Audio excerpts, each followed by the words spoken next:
Welcome to the latest edition of the CIPR Sports Network webinar. We're delighted today to have as our esteemed guest Henry Winter, formerly of the Telegraph and the Times, and renowned as one of the great sports writers in England.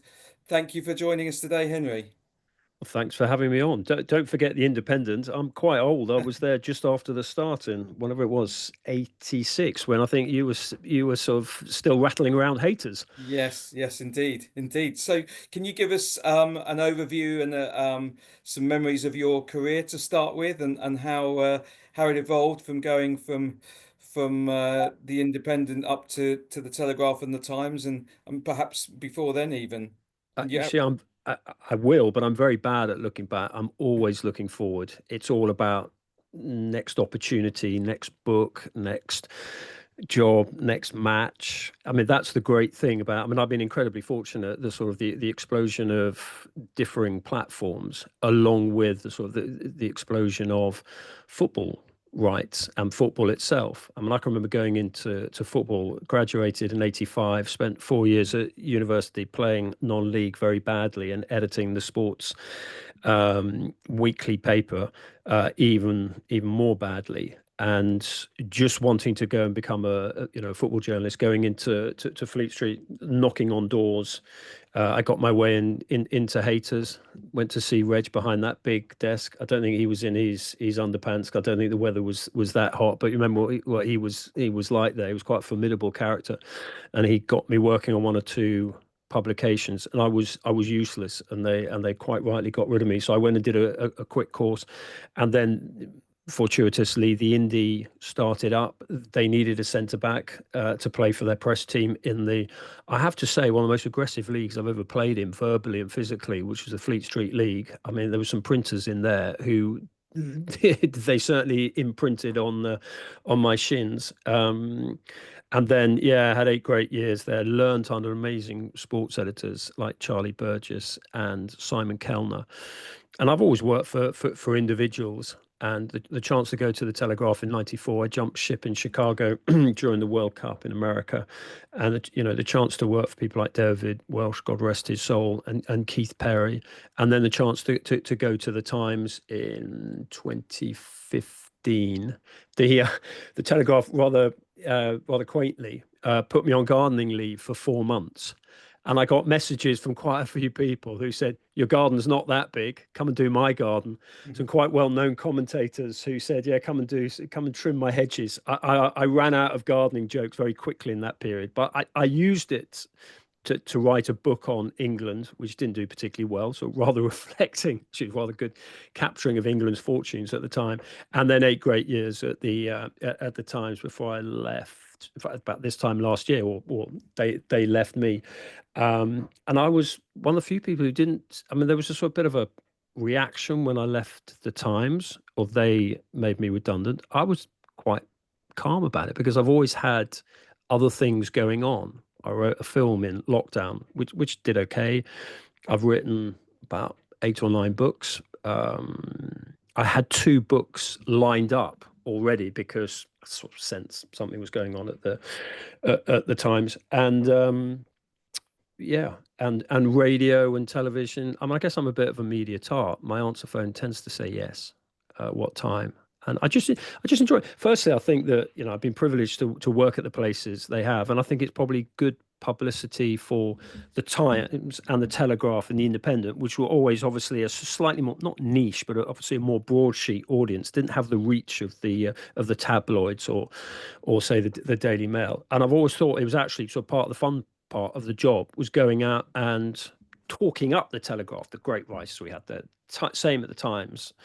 Um, and I always liked that. And I'm not very good at turning people down. And just that opportunity to talk about football. Because when I started in '85, I can remember coming out of university and all my mates were going into politics, law, banking, what my parents would call proper jobs. And they said, "What are you doing in football?" I mean, remember in football, I mean, you were probably around, you were there working in it. I mean, it was months after Heysel. And it was, there was hooliganism. You go into a game and there'd be, there'd be punch ups and there'd be violence, and it was not a sensible thing to go into at the time. And you'd be sitting in sort of quite decaying grounds and decaying press boxes. And then, of course, football lived through the absolute horror of Hillsborough, which I've sort of written about and written books with people who were there. And it wasn't an obvious career choice at the time. But then I think you go into journalism. You've worked in journalism. It's not kind of like a career choice. You never see it as a. I don't even see it as a profession. I see it as a passion, particularly when you've got someone who loves writing and trying to communicate, and then also the fact that it's football. I mean, I've spent in newspapers almost 40 years traveling around the world, watching games. 10 World Cups. Italia 90 was my first. Sorry, 9 World Cups. America next year. So yeah, it's been fun. Notwithstanding, I mean, you bring back a few memories when you talk about the decaying grounds and mention of haters, and obviously they had a bit of a monopoly on the phone lines that everyone was fighting to get in Mm. order to be able to dial up and put through their copy to the copy takers who inevitably made spelling errors on some of the more exotic players' names. But beyond that, with the evolution of the internet and the ease that that provided to be able to file copy, what changes do you think worked for the better and for the worse as far as sports journalism was concerned, beyond the technology of being able to file copy quickly? Well, I mean, technology, I mean, is huge. I mean, I got into journalism to sort of rub shoulders with Hugh McIlvanney and Brian Glanville and the greats. And I spent the first year on my time at Haters just sort of polishing their shoes, sort of just going into press boxes with phone lines and putting the jacks into the wall, the cable, and then testing the phone lines so McIlvanney could sort of file his copy to the Observer or Glanville to the Sunday Times. And that was quite a privilege. I mean, I do laugh when I look at the press room nowadays, and the people go, "Oh, what's the Wi-Fi? What's the Wi-Fi password?" And you can just share it on your phone. I mean, there's some really good match reporters out there like Steve Bates who does match reports on his mobile phone. I mean, it's remarkable. I mean, laptops are great and everything, but I can remember the tandies and plugging things into a wall. I once went into John Motson's room when he was staying in a hotel. England were playing somewhere, and he was just struggling with the Italian phone system. So I actually sort of dismantled his phone, part of the wall, and glued it all back together again so that he could sort of communicate with the sort of the BBC. I mean, that just doesn't happen now. So changes, yeah, absolutely. Technology, huge. I think if I was going to point to one thing, and selfishly, which has helped me, is the PFA, the Players Union, and players themselves becoming almost sort of activist athletes. I think they call them in America, and players with a conscience. I think footballers have always had a conscience, but I think you just see it more now. It's easier to see more now because they've got platforms. So if Marcus Rashford wants to take on Boris Johnson over child food poverty and making sure that the kids who are going into to schools and going into classes and trying to learn do it on a full stomach. I mean, I'm not particularly bright out with football, but that just seems a sensible thing to do. He's got. I mean, I was talking to Downing Street during that period, and I was saying, just seriously, don't take on a young footballer with a conscience who remembered his mother, Mel, crying herself to sleep at night because she was worried that when she woke up in the morning that she didn't have enough food in the house to feed them, and she was working 3 jobs to feed the kids. Don't take on young players like that, but also they've got a platform now, and that's the key thing. It's partly tied in with your point about technology, and so much comes back to technology. But I just think that they use their technology, their platforms. I mean, I made a mistake once. It was a bad. I mean, any mistake, a factual mistake, is bad. It was a minor one about Wayne Rooney, which I put on social media, and he very politely, because Wayne is very polite, and he calmly, just sort of gently corrected me. It wasn't angrily, but corrected me on social media, and I obviously sort of changed the mistake. It was on Twitter, as it then was, and I did get sort of half of Merseyside coming over the digital horizon, lambasting me. So I think that element I think players with platforms is huge because they can call us out in the media. And I think rightly so if we get things wrong. And that was just a minor incident. But also for their platforms, whether it's Raheem Sterling. Raheem Sterling's Instagram message the day after the game at City were playing at Stamford Chelsea. Bridge. Yeah, Chelsea, you remember it. And there was an investigation on whether what was said to Raheem Sterling was racist, but whatever the nature of it, we know that players are still horrifically, even in the 21st century, still being racially abused, as in society. And his Instagram message was about, I don't know, 60, 70 words long. And I rang up the sports editor and I said, listen, this really does change a lot.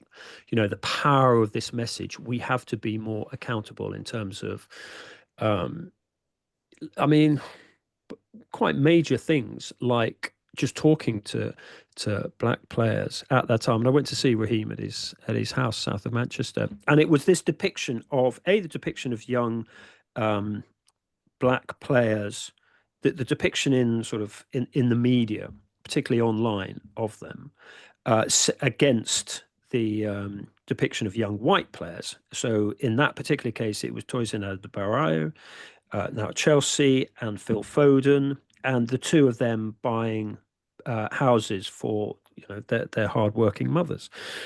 And Tosin was, what's he done to deserve to have this sort of money? And Phil Foden, okay, was more established in his career, and I think had a title by then, and that he was praised for that. And this was Raheem's point, and so a lot of that got played out on social media. So I think that sort of general point, players are empowered nowadays, And what is interesting is that it's developed a stage further because there would always be that element is the clubs want to keep sort of content for their own. I mean, you look at the sort of the expanding media operations, at, particularly the elite clubs, and they do amazing video, amazing content, TikTok, social media. It's absolutely brilliant what they do, and they are giving young journalists an opportunity. So that's great. That's expanding. But sometimes they want to be a bit protective about their content. But the players now have moved on from that, and they think, well, hang on a sec. If I talk to, I don't know, say an Ian Ladyman at the Daily Mail, who's got a social media following, or Ollie Kay at the Athletic, who's got a social media following, also James Pearce, people like them who've got sort of platforms. It's almost sort of breaking out from their own sort of club fan base. So players are quite cute by that. I mean, I'll get, I'm not, I guess, in mainstream media anymore. I'm not in Fleet Street anymore. But, I'll get messages from agents and from players saying, we are involved in this. Be nice if you could mention it. Does that mean do you feel it's almost gone a little bit full circle? Because I guess when you started, there was a little bit more ease in accessing players, and then as you say, the clubs and agents may be more cocooning and protective of players, and now it's become almost as if through social media and through activism and the commercial benefits that players are wide awake to, that access for players to journalists has become has gone full circle. A little bit. I mean, the issue is they have so many demands on their time, whether it's fans, whether it's within clubs, whether it's the expanding media. I mean, if you're an elite England player, I mean, say like Harry Kane, these press conferences last week, there were German journalists who've flown over to ask him questions about Thomas Tuchel, obviously. Bayern Munich, German, you could see the obvious connection there. It's not simply, me from the local bugle sort of putting up my hand and saying any knocks. It's so sort of expansive now. But I really like this generation of England. I mean, I mainly focus on England. That this sort of activist element. I think there's just so many leaders there. And maybe it's because my kids are a similar age. I pay particular attention, but I think it's great. I mean, when people sort of have a go at the sort of the next generation, which tends to be a tradition in this country, handed down from generation to generation. Oh, they weren't as good. They didn't work as hard as in our day, or they weren't as conscientious. I look at them and I see how hard they work.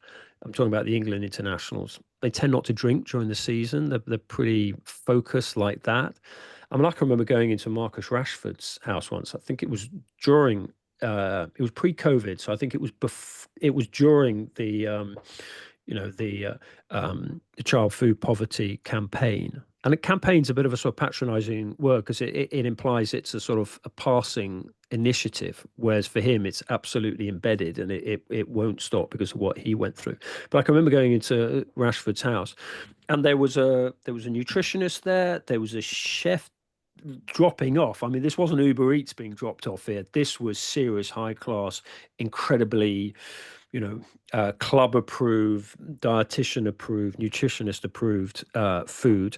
And there was a physiotherapist, and I was just thinking, wow, that these are serious. And then for at a time when, without getting too political, because I'm not particularly political, but a time when I think the country was looking for leaders of whatever political persuasion, who were the leaders out there. I was actually sort of, squawking on Twitter and on radio and saying, well, actually, have a look in the England dressing room. There's some really impressive individuals in there. Harry Kane, the work that he's done on London playing fields, so that the places where he grew up playing, the Sir Peter May Centre in Leytonstone, you're nodding your head, you probably know it. I mean, it's a really important place.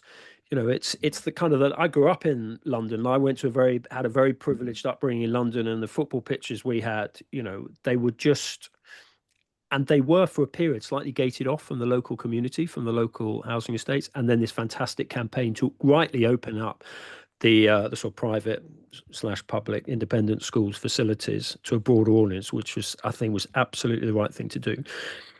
But they're the lungs of the city, and they're the pathways for England players of the future. And Harry Kane has campaigned on that. Jordan Henderson gets a bit of stick because of, obviously went out to Saudi, having been a campaigner for gay rights.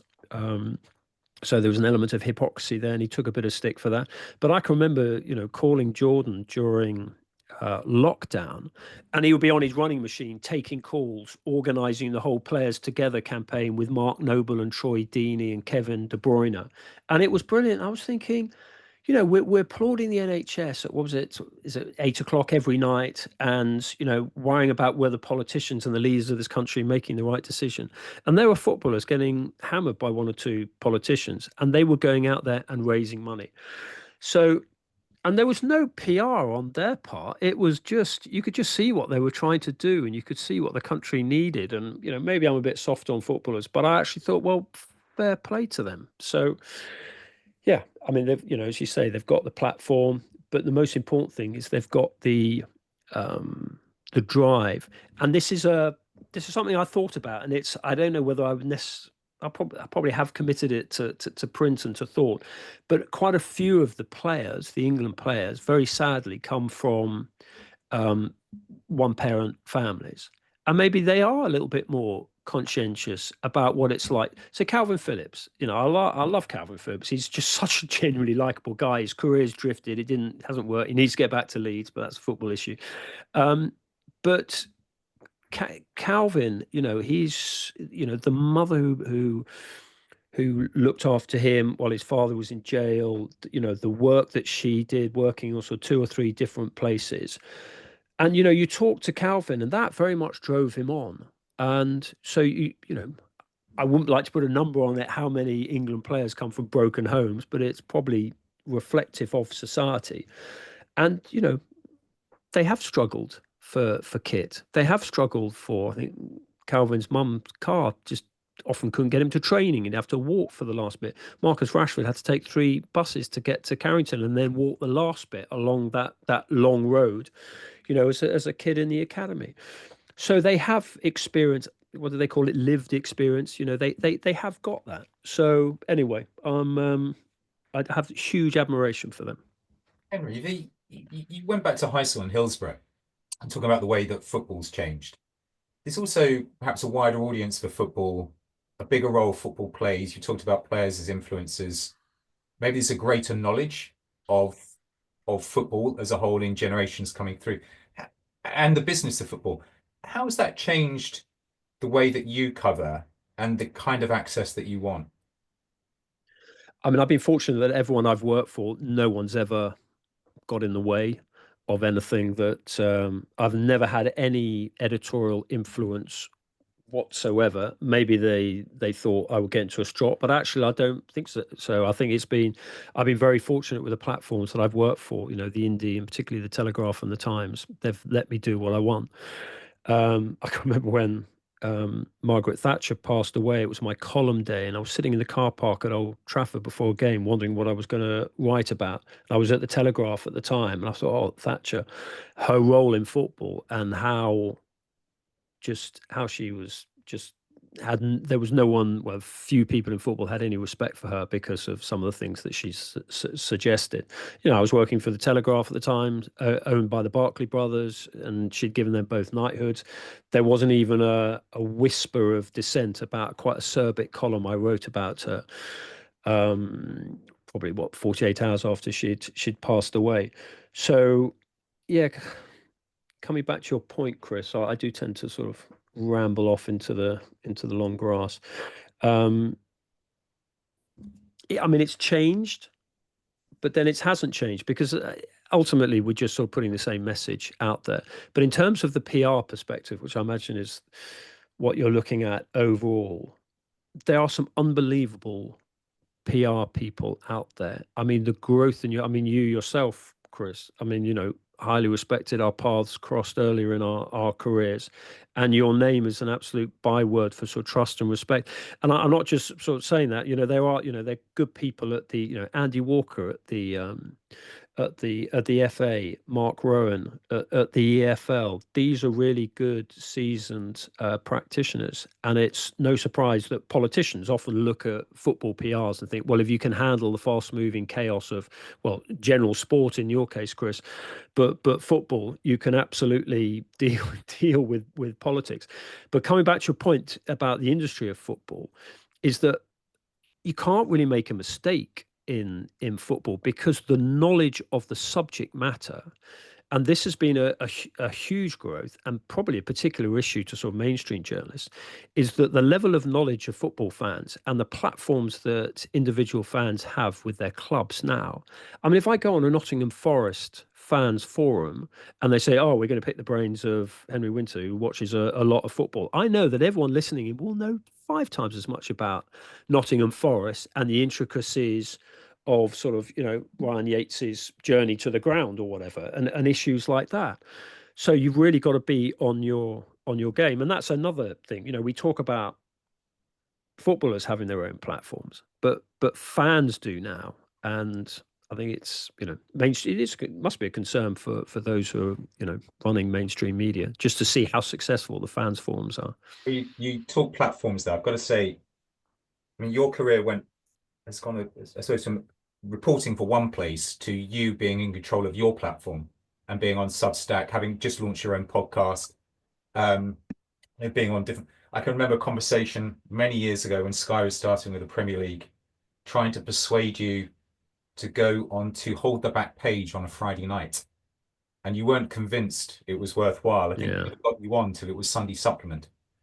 And I think about that every time I see you on TV or radio now. So that changed, that you are in control of your promotion now. Yeah, but I should have listened to you. And in fact, I did go on the Friday night one. I mean, it was so long ago that there were bottles of wine on the table. Now it's sort of croissants. Well, it doesn't exist anymore. But I still get punters, sort of fans going into the stadium, coming up saying, "Oh, I love that program. Were the croissants real? We loved it when you were having an argument." And I've a funny feeling Sky were thinking of bringing back a version of. But yeah, that communication. I mean, for some people, it's a few quid on the side, which is always nice. But no, it was just that opportunity in the different platforms, and maybe an element of ego as well. And there was that program was really interesting. That program was incredibly important because that and Sports Week, the Radio 5 program, which Gary Richardson did on a Sunday morning, and I mean, one of the, I mean, the BBC is a fantastic institution, but that was a ridiculous mistake to get rid of that program. I don't know what they've got on at that time, but I knew when you went on that program, there'd be amazing guests on there on Gary's program. It'd be like sort of David Gill. It'd be really serious, heavy hitters.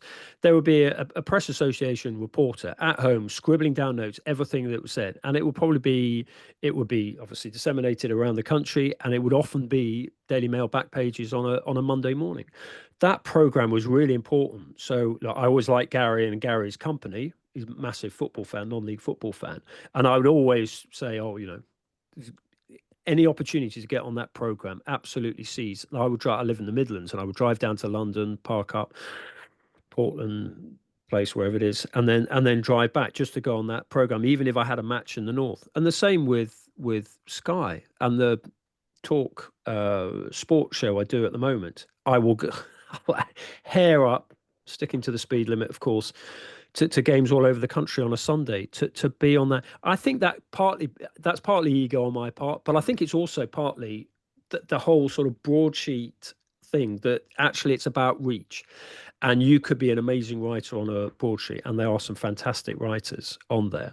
But actually, if you want that reach, you need to go on those programs. And that Friday night program, coming back to Hold the Back Page, I mean, I can remember being on there when we found out. So that was another reason I would go on there, is that you would often find out, talking to the other journalists in the ad breaks, stories that were breaking, or that they were going to that was their back page in the morning. And I certainly, first ad break of one of those evening programs, I rang out the Telegraph and said, I've got my team prediction wrong for tomorrow. Can we sort of tweak this? And there was one famous or infamous occasion, depending whether you're Kevin Keegan or not, when we found out that Gareth Southgate, you'll remember it. I mean, Gareth Southgate was playing in midfield and against Germany in the last game at Wembley, and it was all off at Ludlow, and it was carnage. And I can honestly admit, I didn't realise until about an hour before going on the programme, going into makeup, and one of the other reporters saying, Southgate in midfield, what's Keegan playing at? I was going, ah. I just done a sort of, I think, a 1,000-word preview on Gareth Southgate being the sort of the cornerstone of defence. So, and I can remember we sort of discussed that and poured ridicule on it. And the FA, I mean, Keegan was saying to the FA, ring up and stop this program. The players are in their room upstairs, where it was, Burnham Beeches. They're watching this. We got to pull it. So the power of programs like that, really, really important. So I've never just seen myself as someone who wandered up and down Fleet Street. I wanted to go into White City, go into Sky, go elsewhere. Do you think the power of Fleet Street has been eroded by the fracturing multi-platform nature of media now? As you said, you've got fans, Mark Goldbridge and AFTV and various others who've got huge reach, getting millions of fans for every show or watch along that they do and such like. And also the growth of the internet has resulted in less advertising Yeah. within mainstream media publications, which has meant that perhaps there's been less subbing and more pressure on getting content out rather than the quality that, for instance, you're very renowned for. I mean, I've still got ink in my veins and always have. I love, but the whole idea of newspapers, I've never considered myself, certainly for the last 15 years, a newspaper journalist. I mean, it's, people think of newspapers, but actually they're online operations now. I mean, I subscribe to the Telegraph. Their online operation is fantastic. I mean, I just read it for, the sport, obviously the football. They've still got as many writers, I think, as ever. I mean, the Times have got a fantastic sports operation online as well as in print. But I think what COVID changed everything. COVID, I can remember being at the Times, and a message went round saying we've got so many subscribers because people obviously are staying at home and they want to subscribe to the app because they're obviously not commuting. They're not going and picking up a newspaper at the station. It's not being delivered to them. So we've just got loads of subscribers, and I'm sure their subscriber numbers are still very good because the content of the Times is good. Ditto at the Telegraph. So I take your point in terms of the physical specimen of the actual newspaper is ebbing. I think reports of its imminent demise are a little bit premature, but newspaper and newspaper executives, media executives, are fairly nimble on their feet. They will look at changing trends. I mean, I can remember being at the Times, and the buzzword was, video, and that was a long time before everyone became obsessed with video content and YouTube. So I think they are aware. I mean, you look at the paywalls, you look at you look at the podcasts that they're doing, the different video operations. I mean, the Mail have always been sort of a lot of the cutting edge of this. And you look at, you go on their website now, and there's a lot behind there. Was it the Mail Plus website for the sort of the quality content of individual writers? Ditto the Times, the Telegraph you pay for. I think the Guardian's still open, but I mean, my issue with the Guardian is that they were gifted all this money. But they've got a good operation. So just generally, just because the physical version isn't so prevalent, people are still reading on their apps. I mean, my kids' generation wouldn't think of buying a newspaper. They'll probably get their news from TikTok, to be honest. Do you think though, I guess what I'm getting at is not necessarily the physical paper, but maybe the pressures that when I was working on Fleet Street alongside you, you'd go to a press conference and you'd do a preview which would go out overnight. Whereas now I see that they're doing an instant story, then they're doing the night lead, then they're doing a morning story. The pressure on the amount of content that a lot of journalists on the beat are having to produce, coupled with the reduction in the number of subs, puts a lot of pressure on these organizations to do things to the standards that they have done in the past. Yeah, but if you make a mistake and it goes online, you can change it. I mean, I've had mistakes that went into print in newspapers at the Telegraph when it was selling 1 million plus. And you think of the amount of people who've seen that, and then you multiply that, and that is still sort of etched in my conscience, mistakes like that.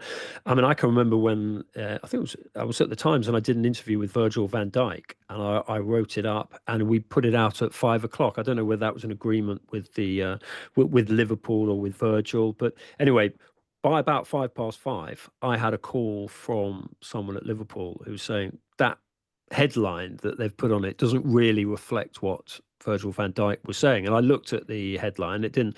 And within about 6 minutes of the piece going live, that headline had changed.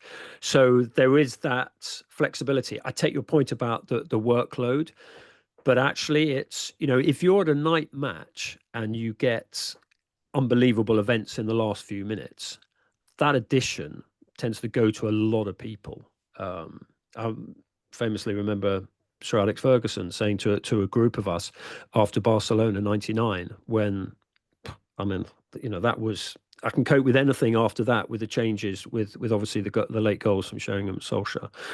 I remember Sir Alex Ferguson at the start of the next season saying, "I saw your first editions." And because the first editions of that night were an absolute car crash, because it was a late night, you had to get it out. They were the print runs, which were substantial in those days, were screaming at you, we need your copy, we need your copy. And I filed, I think, 950 words about German supremacy, Bayern in charge, Ferguson tactically inept. And then for the first edition, I had time just to put a 50-word nose on it, saying, in a dramatic late turnaround, Manchester United turn history and German supremacy on its head with 2 late goals, followed by 950 words of slaughtering Ferguson's tactics. Whereas now, the piece that most people read is actually a more balanced piece. They've probably got about half an hour afterwards to do, as you know, the rewrite.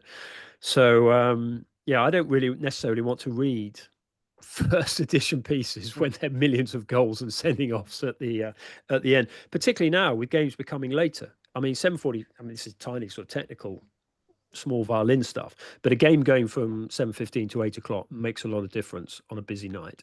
A game going from to 8:15 is just car crash, because most editions have to be off stone by 8 o'clock. So I think, but actually, so I take your point about the more pressure on the journalists, but actually you will feel a little bit more comfortable because the majority of people who are looking at your piece online will get the later, slightly more reflective piece rather than the car crash piece, which got Ferguson's goat. How have things changed, or are they changing in your dealings with PRs comms directors, even PRs for commercial partners of football? Oh, good question. If you've been doing it a long time, PRs often become friends, and I think there's a respect there for the good ones. I was talking about you, Chris. I mean, your name is huge, and Caroline McAteer is a PR. She's not really known, but she is sort of PR to the stars, and I get on with her. Get on with the PRs at the clubs. I mean, the thing about the general point is that we all like football, so we might have a sort of falling out over the depiction of one of their clients in a story or whatever, but then we'll get back to, oh, did you see that trick he did the other day? So there's always that. You've always got that in common.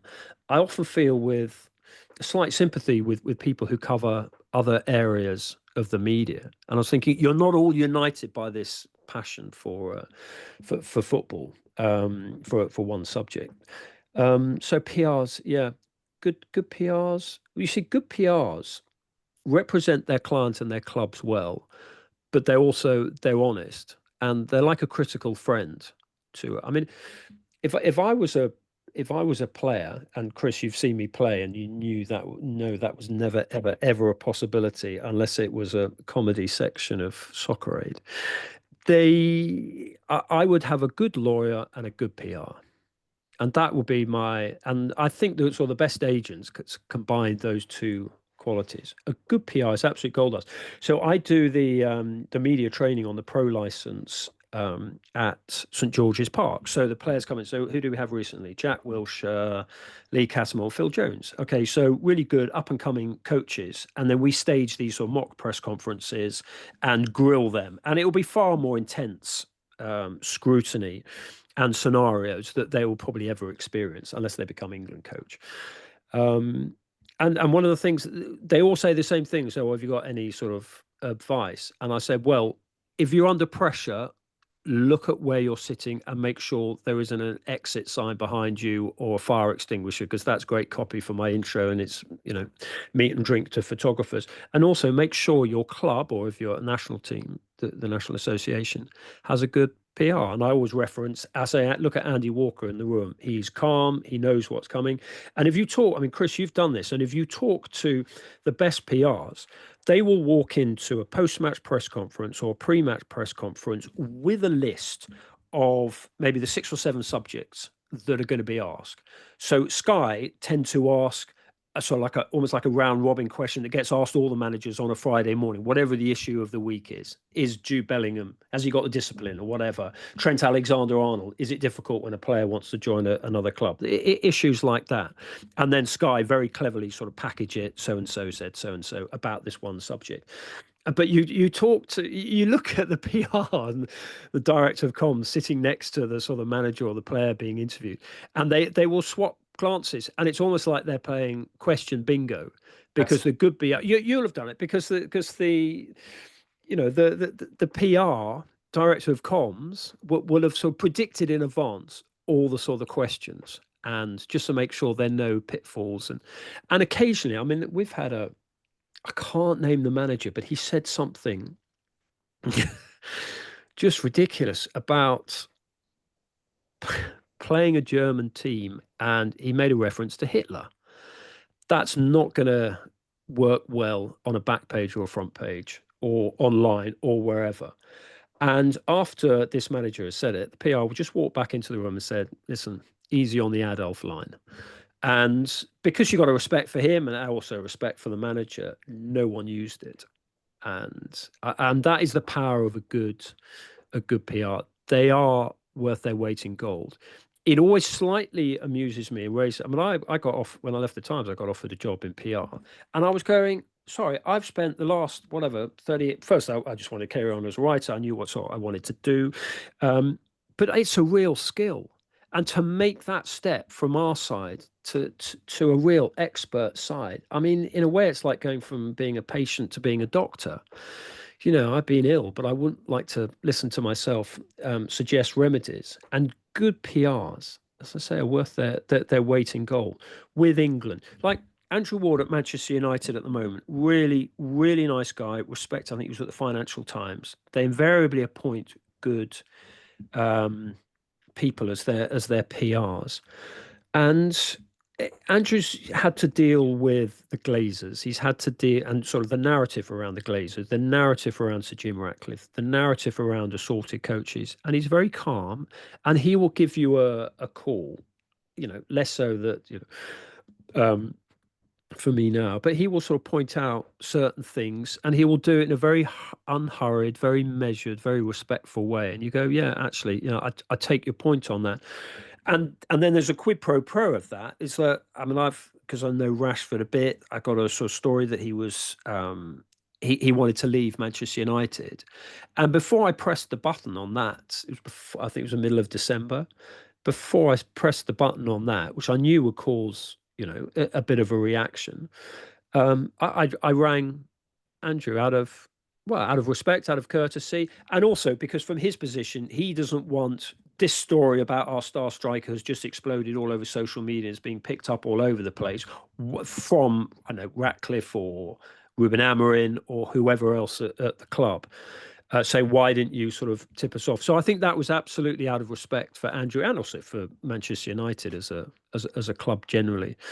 And also, I would trust. Sometimes you go to PRs, and I know it's happened to sort of friends of mine in the industry, and they've gone to PRs to saying we're about to run this story, and then at 6 o'clock or whatever, and then the club have put a statement out or a spoiler at 5 o'clock, and you just go, why on earth did I ring you in advance? Why did I tip you off? You're nodding your head. You know the game that gets played, and then you would instantly lose respect and trust. And in fact, in the future, you then wouldn't say, by the way, we're thinking of running this. And I wanted to ask Andrew one or two things about what Rashford had said, just to sort of clarify it. And you always want to check a story, particularly if it affects someone. So Very short. yeah, good.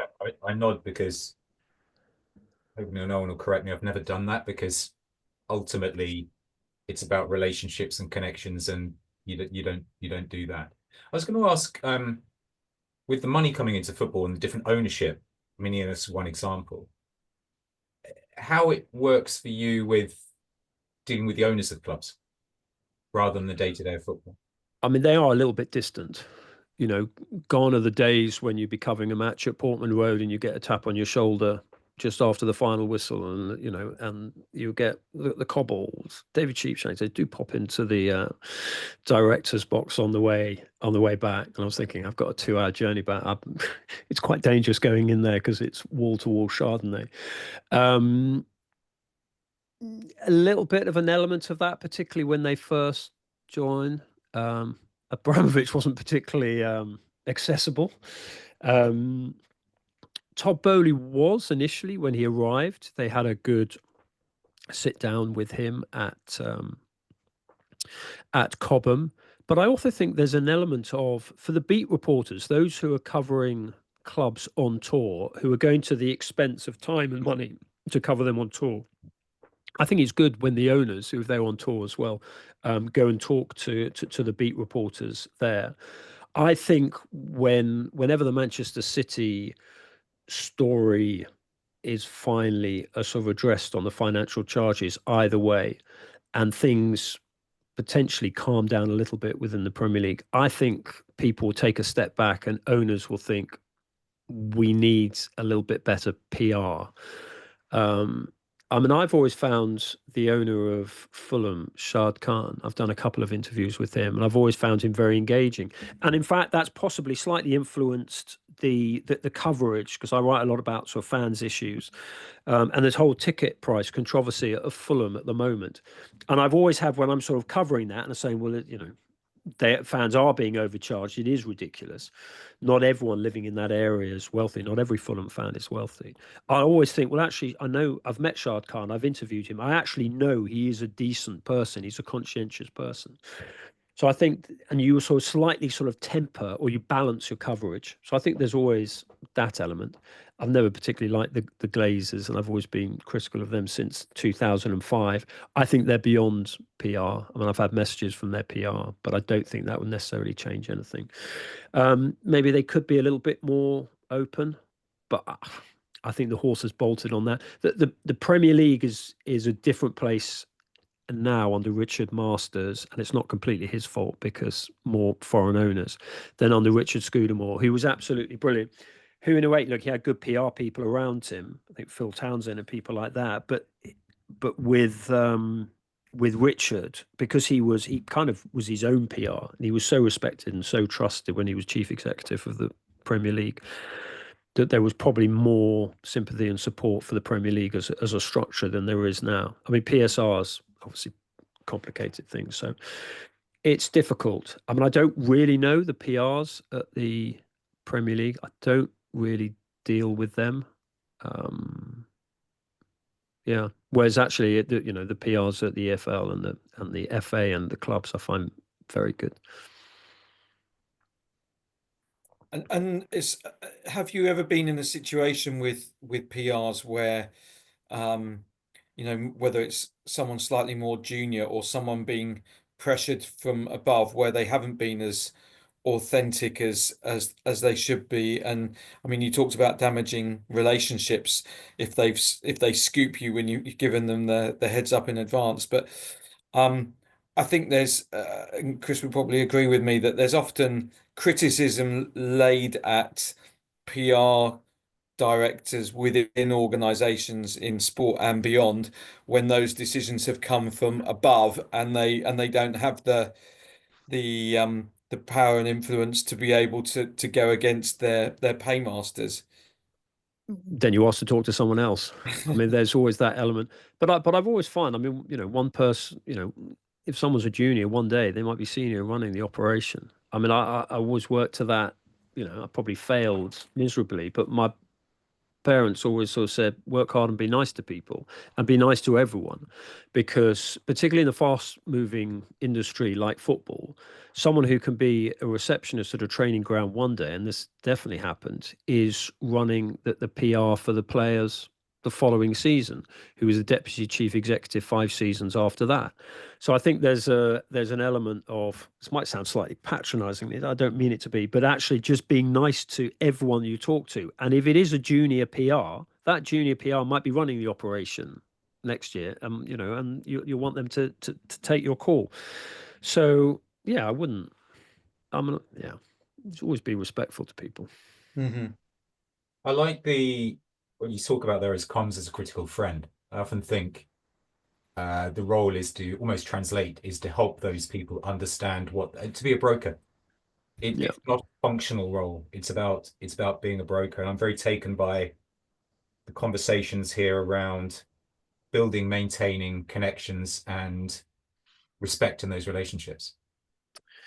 Yeah, absolutely. I mean, respect is key, but just sort of echoing the sort of, the point you were making earlier, what you do and what a good PR does, and you're a good PR, is those skills are very specific and specialized skills. So, I occasionally talk to other journalists who think, oh, they might step into PR. It is quite a substantial step and a different skill set. Not simply the concept of stopping stories, because good PRs don't do that. They will sort of shape them and mold them and maybe soften the headline or provide some sort of balance or an explanation or clarification.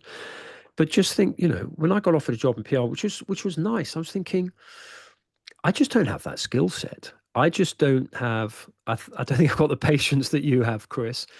I don't think I've got your sort of charm and collectivity, because I'm quite selfish. I kind of work to my own beat. That's why I quite like the freelance life. It's half the money but twice the fun.